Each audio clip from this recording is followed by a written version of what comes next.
The first part is that what a healthcare provider can do. So what you as healthcare providers, how can you save the patient?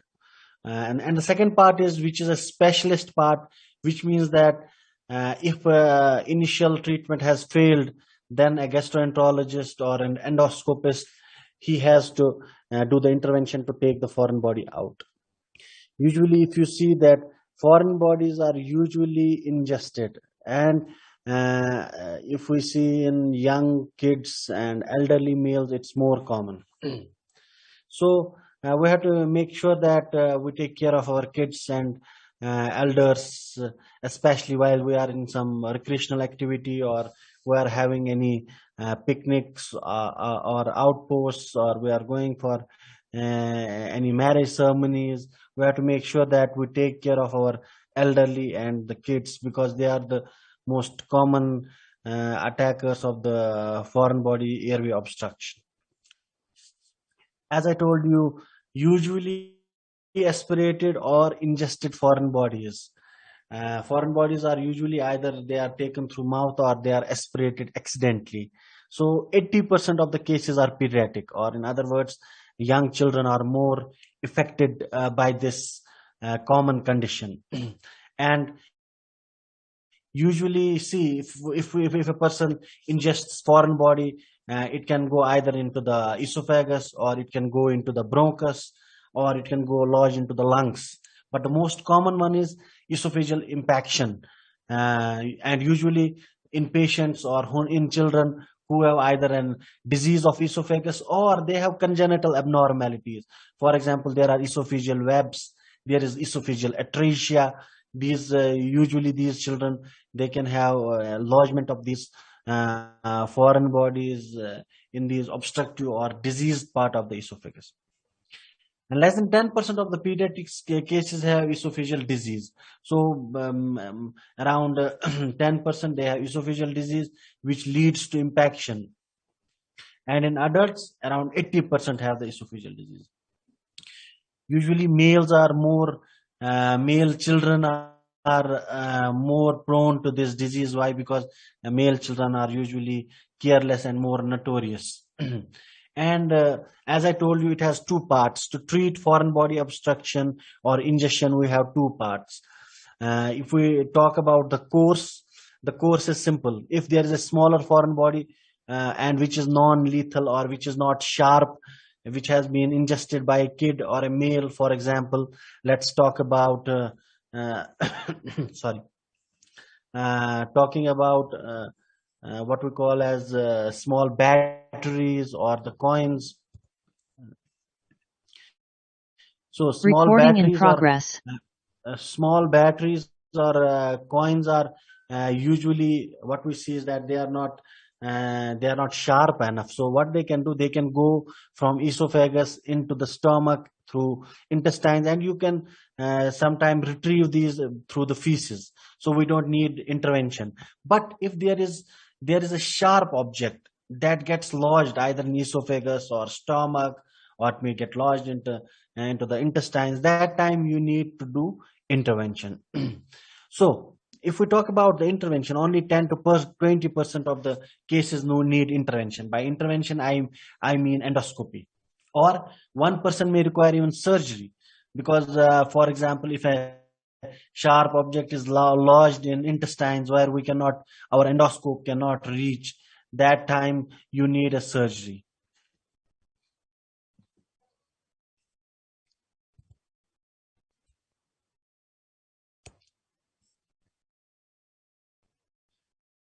Okay, sorry.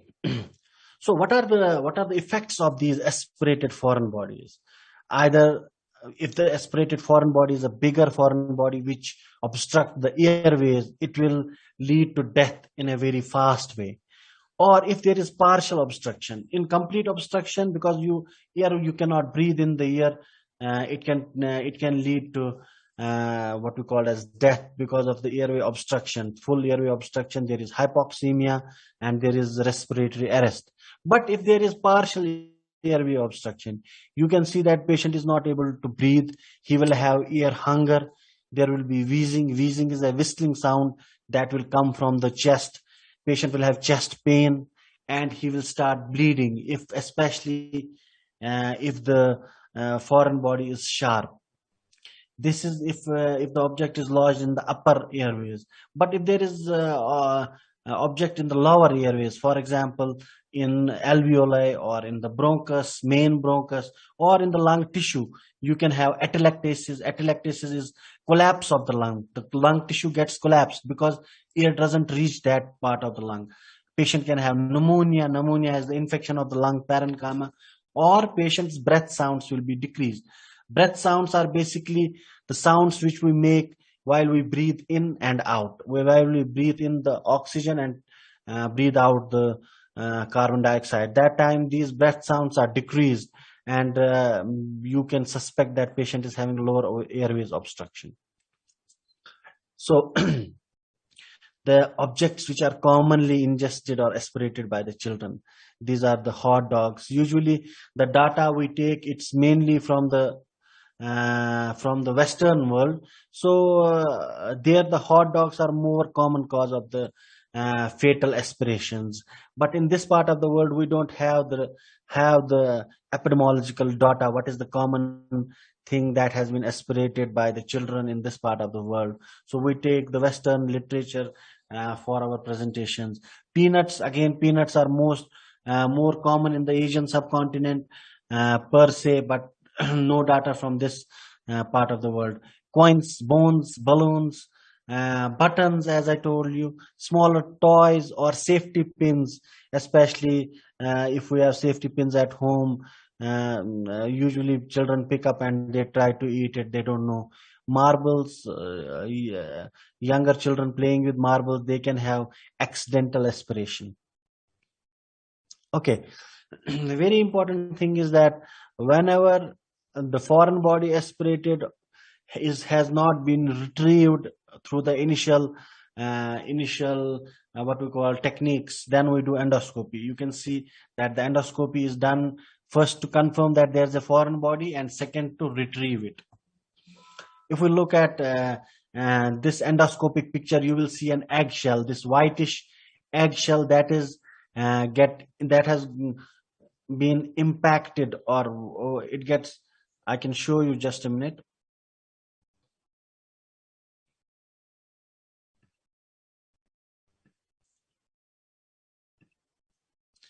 Okay, you can see this white eggshell that has been impacted in the larynx, and because of this you will see that there is swelling in one part of the larynx. In the right side of the larynx, you will see there is swelling.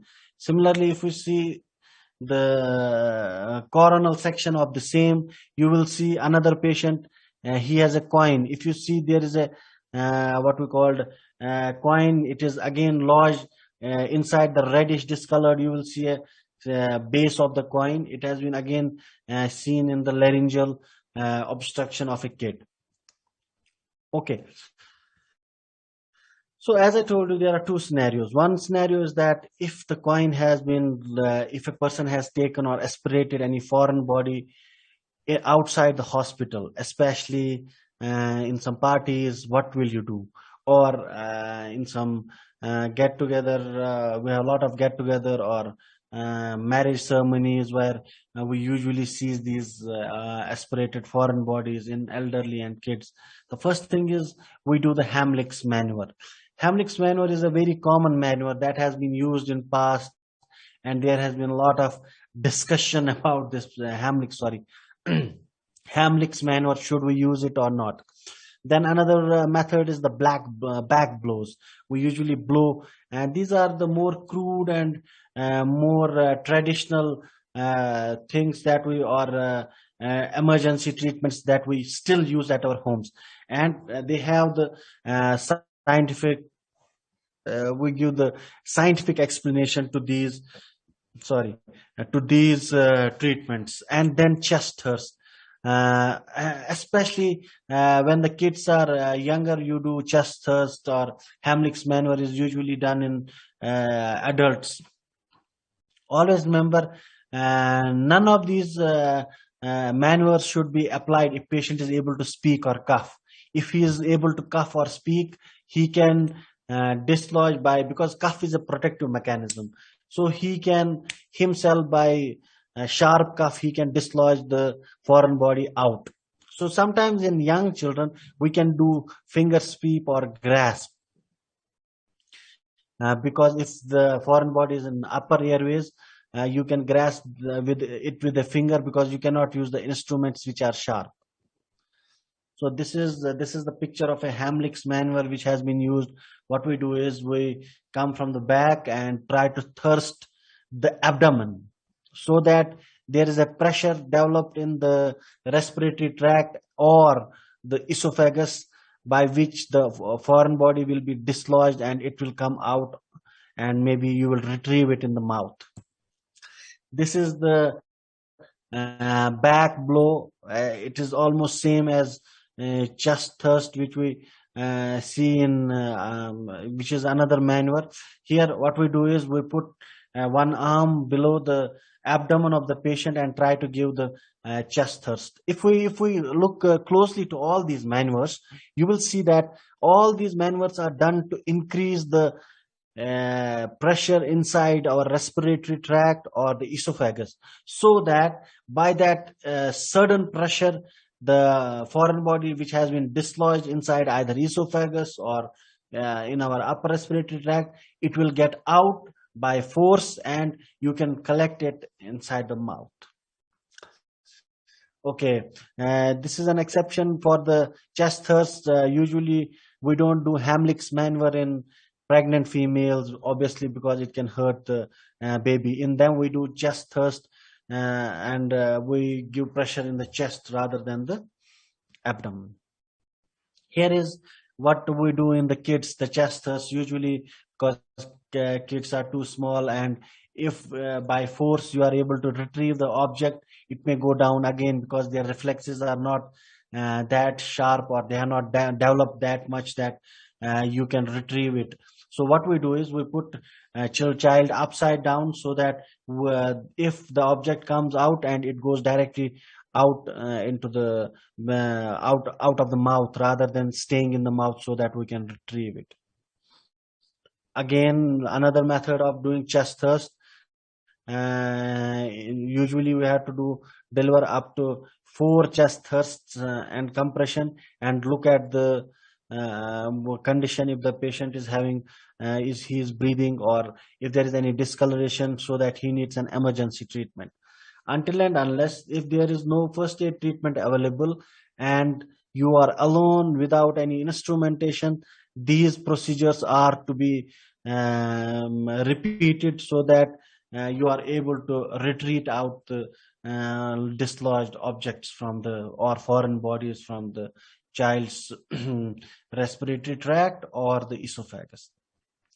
After that, very important thing is that once the foreign body has been aspirated, it has 2 routes to go. If we look at the anatomy of the human body, you will see that there are 2 pipes or 2 routes through which anything we take in through the mouth can go. For it can go into the esophagus and go directly into the stomach, or it can go through the larynx and go into the pharynx, larynx, and go into the bronchial tree, while it can get dislodged either in the tracheobronchial tree, or depending upon the size.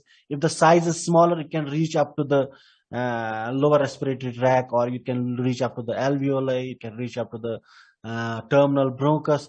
But if the size is bigger, it may get dislodged in the tracheobronchial tree only, and the upper respiratory tree. So if the patient has a tracheobronchial tree aspiration, you will see that patient will have respiratory arrest.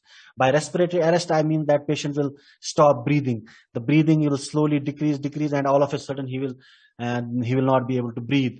Then comes another term called stridor. Stridor is a harsh whistling sound which is made by the patient who has a foreign body lodged in his tracheobronchial tree. It's usually a musical sound, very harsh, and usually seen while patient is breathing out. When he expires, he makes a very musical harsh sound, which is because of the a sudden blow of air through the respiratory, or what we call as stricken respiratory tract on which the foreign body has been dislodged. So up to 40% there may be no symptoms, especially in the elderly. Usually in the young kids there are symptoms, but in elderly there may not be symptoms because the tract is bigger. So they have a classic, and obviously if the foreign body is smaller, the tract, it has a classical triad of wheezing. Wheezing means again the musical sound. Stridor is and wheezing are almost same. The only difference is that stridor you hear while with your ears, whereas wheezing you have to use your stethoscope to listen to it. Or the wheezing is a very mild sound, where strong stridor is a very harsh sound. So patient will have cough, and patient will have dyspnea. Dyspnea is the scientific term for breathlessness. Patient will be very much breathless. He will not be able to breathe. Okay.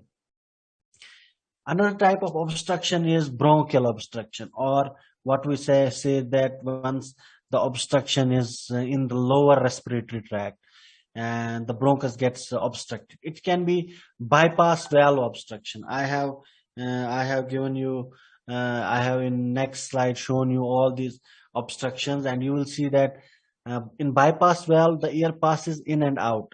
There may not be no radiographic changes, but there is obstruction. Now the question which should arise in your mind is that if there are no symptoms, then what is the problem with this type of obstruction? The problem is that there's a foreign body inside which can lead to infection and the destruction of the surrounding lung tissue. It may not cause obstruction of the lung parenchyma, but if it stays for a longer time, it can cause infection of the lung parenchyma. Similarly, there is check valve obstruction, where patient may be able to inhale, but he is not able to exhale. So there will be emphysema. Emphysema means there will be dilatation. The lung parenchyma will get dilated and it gets necrosed. A third, very important, stop valve obstruction, which is a severe form of the disease where both inspiration and expiration are blocked. The patient is neither able to breathe in or out. So there is atelectasis, distal atelectasis, or what we call as there is pneumonitis in the patients, or what this is the infection of the lung parenchyma. Atelectasis, the lung tissue gets fibrosed in the later stages, and patient develop chronic lung failure or chronic lung disease. Here you can see the check valve obstruction. Part A is the normal part. Part B, you will see the check valve obstruction, and part check valve, and part B, C, and D, you will see that there are stop valve obstruction. If you look closely, you will see a black dot. Black dot signifies the obstruction by the foreign bodies.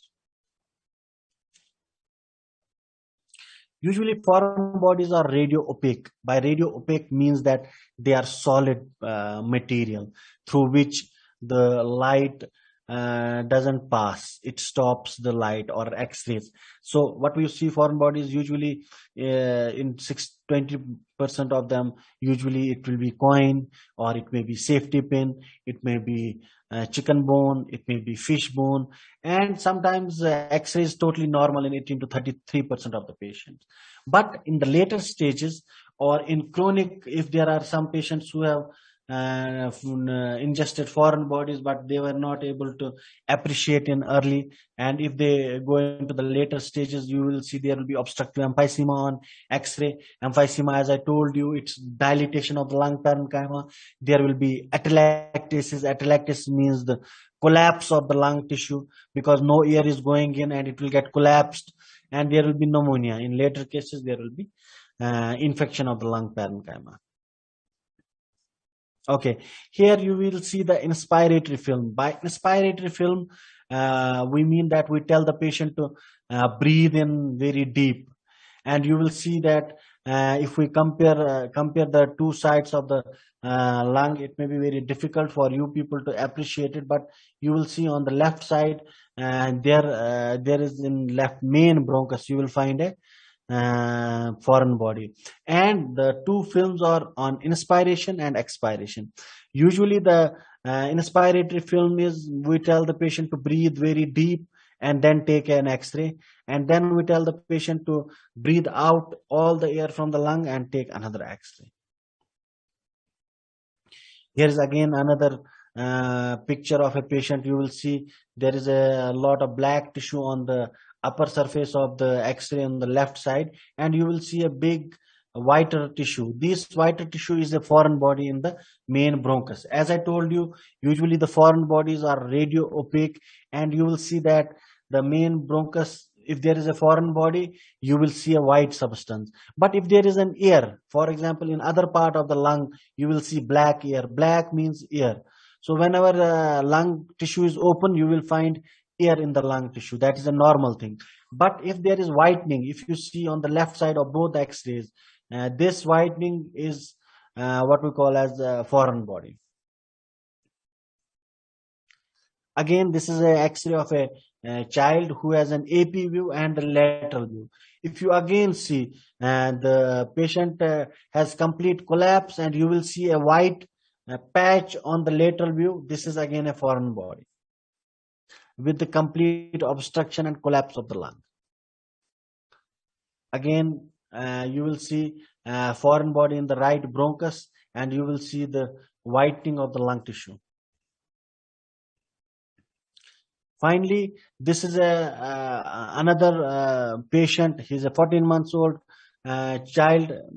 He has ingested a safety pin. As you can see, a safety pin is clearly visible on the x-ray.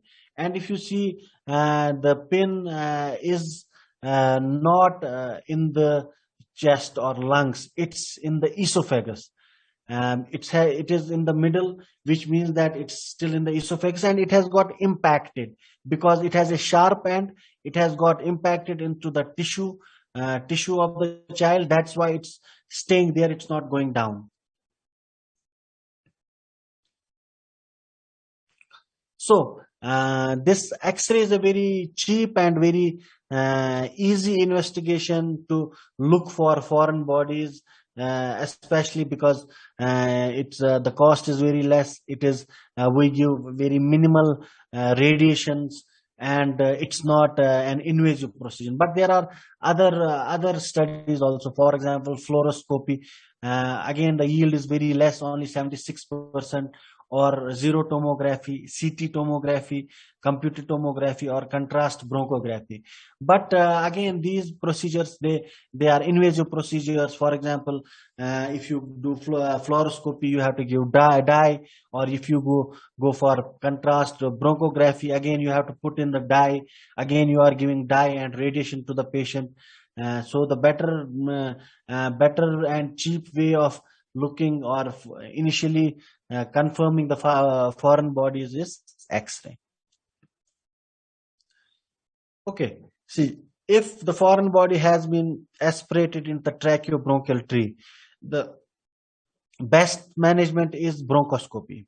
Okay, if the patient's foreign body has not been retrieved by the initial managements like Hamlick's maneuver or chest thrust, then we go for advanced management, that is bronchoscopy. And bronchoscopy has a 99% success rate, and it depends upon the experience of the clinician who can do.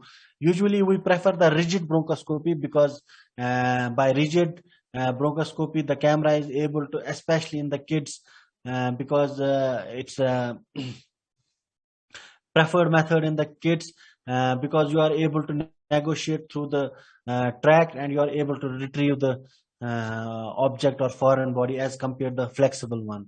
So flexible, usually ventilation is more difficult in them and can but you can extract more distal objects, because flexible bronchoscope can go more distally, whereas as rigid cannot go much distal. It's used in the proximal lesions. Usually after doing bronchoscopy, patients are observed for 24 hours, and post procedure, if the chest x-ray is normal, then we can discharge the patient. Very important thing is that in the first slide, in first few slides where I told you that there can be partial airway obstruction or complete airway obstruction, or the patient may be symptom free. But talking about the partial airway obstruction, so see, if there is complete airway obstruction, patient will be in very much breathless. He will have wheezing, he will have complaints, and he will come to the hospital. But if there is partial airway obstruction, usually we have to make sure that, especially in the children, we don't use any maneuvers like Hamlick's maneuver or chest thrust. Why? Because it may dislodge the object higher in the airway, as I told you earlier. But a very important thing is that in these children, we use general anesthesia, or we let the patient, especially the kid, to sleep, so that he doesn't he doesn't interfere in retrieving the foreign body, especially because kids cannot cooperate while we are doing endoscopy or bronchoscopies. So, okay, what are the risk factors? Usually risk factors, they may be developmental immaturity, psychiatric illness, altered consciousness, structural dental abnormalities, abnormal degglutination. See, all these risk factors usually, if you see high risk foods like chicken bones and fish bones, we take a lot of chicken and fishes, so we have to be very cautious. But all these risk factors are seen in adults. But in young children, age itself is a risk factor. So whenever you have to make sure that you take care of the young children. But yes, if there are adults or elderly who have these, for example, they have psychiatric illnesses, they have altered level of consciousness, we have to make sure that we don't give them high risk foods, or we make sure that the chicken bones and fish bones are avoided in them. Here you can see a chest radiograph of a person who has ingested his dental prosthesis, and you can see dental prosthesis, and you will see there is a collapse below the dental prosthesis. This dental prosthesis, again, it's a radio opaque thing, which you are able to see very clearly. Okay, now what are the common type of foreign body ingestion, especially in the esophagus? Usually you see meatballs, especially in the adults, if they are taking bigger meatballs, chicken bones, sometimes sewing needles in adults or females who are doing swimming, and they have a very bad habit of putting sewing needle in the mouth, and sometimes they ingest them. Safety pills like doxycycline, because they can cause esophageal ulcers if impacted. These are the very common pills that are ingested, and they can cause esophageal ulcers. Okay, here you will see a barium swallow. So often esophageal obstruction by the meat. You can see there is a whitish discoloration, and after that there is obstruction. You are not able to find anything. The white part is the dye in the esophagus. Then the black part is this meat bolus, or a piece of meat that has got impacted, and below that you will see that there is a cutoff. No esophagus is shown. It is more clear here. In another X-ray, you will see that the white part is dye and the black part is a meat bolus, below which dye is not able to go down. Here again you will see safety pin in a kid. In cervical esophagus you will see AP and lateral view.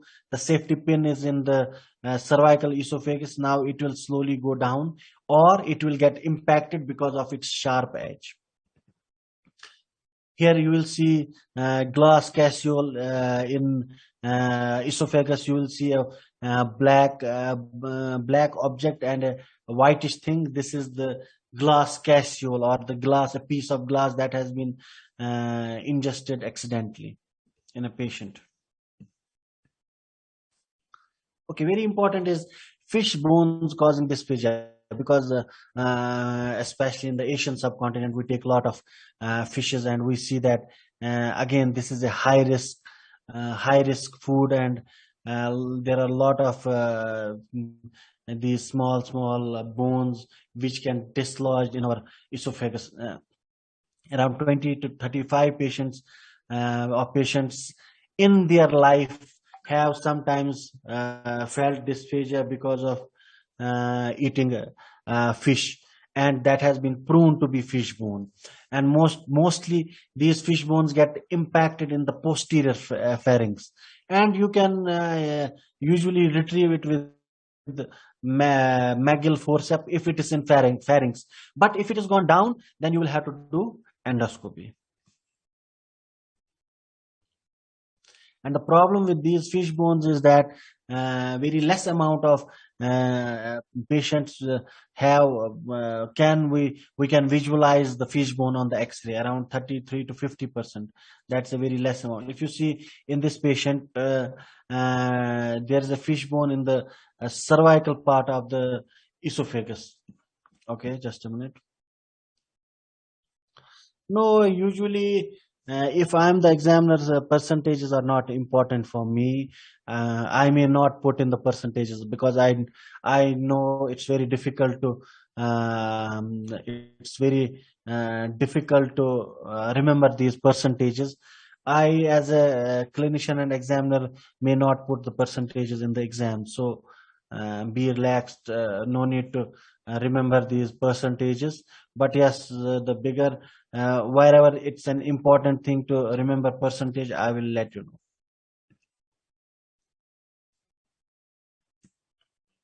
Okay, great. Okay. After that, what are the symptoms of these esophageal foreign bodies? Usually stridor, as I told you. Again, if it is foreign body is lodged in upper esophagus or cervical esophagus, patient will have stridor, or what we call as harsh musical sound. There will be choking. Patient will get choked. There will be he tries to cough out this foreign body, and there is a lot of secretion of saliva, so that this is a protective mechanism of the body. Because see what happens, there is secretion of the saliva, and the saliva is not able to go down. It will drool out and spit through the mouth. Patient is not able to eat. He will vomit. He will try to forcefully take out this foreign body from his cervical esophagus. And patient will have dysphagia. He will have painful deglutination. And very important thing is that if there is not the complete obstruction, patient can often point to the level of obstruction if he is able to talk or if he is in his senses. Usually the coins are ingested in the esophagus. For example, if we talk about the size of esophagus, it's around 1.7 centimeter to 2.2 centimeters. So around, believe me, this slide talking about the pennies, I'm not interested. But yes, very important thing is that the zinc which was used in the coins, it was corrosive. By corrosive, it means that it used to cause burns in the esophagus of the patient, and that in turn led to what we call as there will be ulcer formation, there will be perforation in the esophagus. So now the coins are made of copper, they are less corrosive. Usually, if you see, the coins tend to lodge in the frontal part of the esophagus, and especially in the children.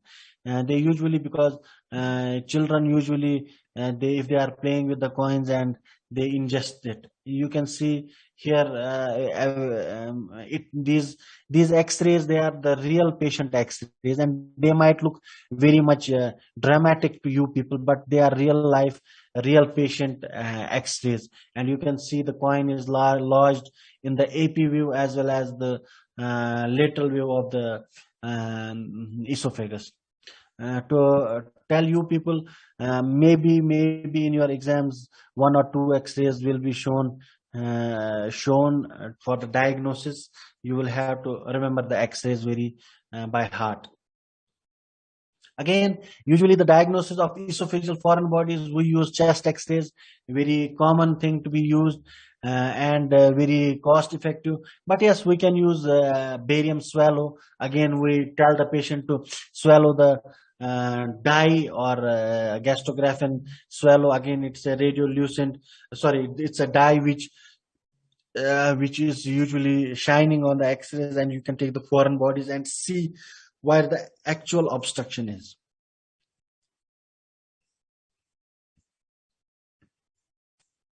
So what are the conservative or initial treatment whenever there is a obstruction of the foreign body, sorry, esophageal obstruction?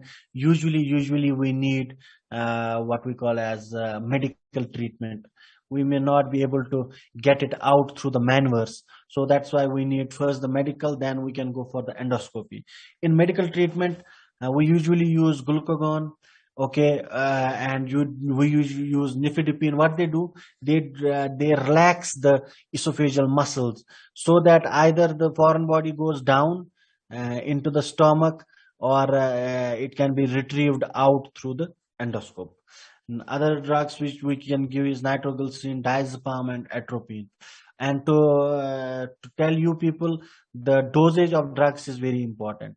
If the percentage is not, you are not remembering percentage, but the dosage of drugs need to be remembered. Okay, by invasive removal, we usually use endoscope, and it's a method of choice. In children, we usually use general anesthesia, but in if there are adults, we can do it under the local anesthesia also. And usually what we do is this endoscopy is done for both therapeutic as well as diagnostic purpose. We get the diagnosis if there is a foreign body, and we remove it. We can use Foley catheter extraction, usually done in esophageal impactions, upper esophageal, or sometimes nasogastric suction, or under fluoroscopy we can use magnet to retrieve the coin. Okay, what are the indications of emergency removal of object from the esophagus? Usually, first indication is sharp object. If there is a safety pin, if there are any type of pins, it's an emergency. Sometimes button batteries. Button batteries are the round batteries which we usually use in our watches. We had been using in past. Still, some of the watches we use these batteries, or some smaller electronic toys, especially the kids. Penny kids, usually younger kids, they usually they have foreign body impaction by the pennies, bone fragments,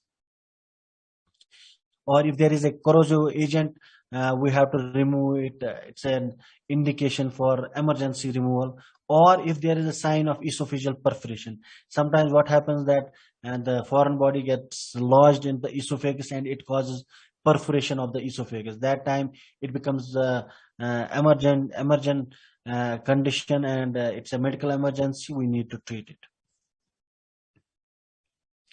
Follow up, as we did follow up in the tracheobronchial aspirations or bronchial aspirations, we do follow up in the after the esophageal removal of the foreign body or endoscopic removal of the foreign body. We usually keep the patient for 4 hours, or sometimes up to 12 hours if there are complications, and we do a follow-up barium swallow to look if the dye is able to pass through and the obstruction has been relieved. Okay, what are the most likely sites of foreign body impaction in esophagus? Usually, there are 3 sites, very important sites. One is cricopharyngeus, that is around 15 to 17 centimeters from the mouth. Another is aortic arch, it's 22 to 24 centimeters from the mouth. And last is third is left main bronchus, it's around 22 to 28 to 30 centimeters, and gastroesophageal sphincter. Again, the distances are from the mouth. What we have mentioned here, the teeth, it's from the mouth actually. So the most likely risk factor which leads to impaction of the foreign body in the esophagus, it can be intrinsic factors like tumors, strictures, or outside the esophagus there may be vascular lesion or tumors that decrease the lumen of the esophagus, by which the foreign bodies gets impacted in these patients. Okay, button battery, as I told you, which were used earlier in, even today we use in calculators, hearing aids, watches, as I told you, electronic games, or children play with the toys. They electronic toys. They have these button batteries. So they are usually, the size is around 6.6 centimeter to 2.3 centimeter, and depending upon the size of the button battery, we have to treat the patient. Usually, if the battery is in esophagus, we have to do the endoscopy, or if it is in trachea, we have to do the bronchoscopy. But if the battery is small and the diameter is less than 1.5 centimeter, we will observe the patient because we know that it will come out through the feces, no problem. But if the diameter is larger, we do an x-ray after 48 hours and see. If it is in the stomach, we need to do endoscopy and remove it, magnetic retrieval. Or if it is beyond the pylorus, we have to observe the patient till it gets lodged off its own through the feces. Okay, there are 1% of the patients who have foreign bodies in the stomach or intestine, and believe me, they need surgical removal because usually they are impacted. Esophagus is the narrower part of the gut. After that, stomach and intestine, they are the wider part of the gut. If the foreign body gets lodged into stomach or intestines, they usually need surgical removal. And the impaction, there may be toothpick impaction, pins and nails impaction, and they definitely need surgery. But yes, if the foreign bodies are smaller in size, 90% of them will pass. And if not impacted, if they are not sharp, they will pass within 7 days. We have to wait for the 7 days. But yes, we have to do an x-ray after 48 hours. Then you have to repeat the x-ray after 72 hours. Okay, what are the indication of surgical removal? Usually, if the patient has signs of obstruction, obstruction, by obstruction we mean that his gut has obstructed, patient has vomiting, nothing is going down, patient has constipation, and patient's abdomen is getting distended. Or patient has peritonitis. Peritonitis is infection of the peritoneal lining of the intestines. Or sometimes there is gastrointestinal bleeding, which patient tells you either he has vomit in blood or his stools are black. Okay, how do you and what are the endoscopic techniques for removal of the sharp foreign body? Usually there are these forceps. There may be magnet, as in case of coins and batteries. There may be suction if there are non-sharp. But yes, if there are sharp foreign bodies, we usually use alligator forceps and wire snares. Then because they are protected by the tube, and which you can remove the sharp objects without damaging other part of the esophagus, and you can usually manipulate through the endoscope. Any questions?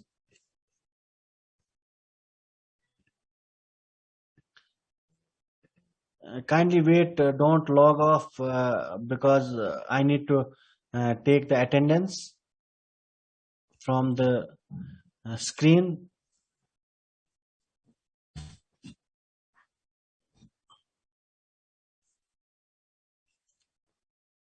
Till I tell you, people, don't log off, please. I am just marking the attendance.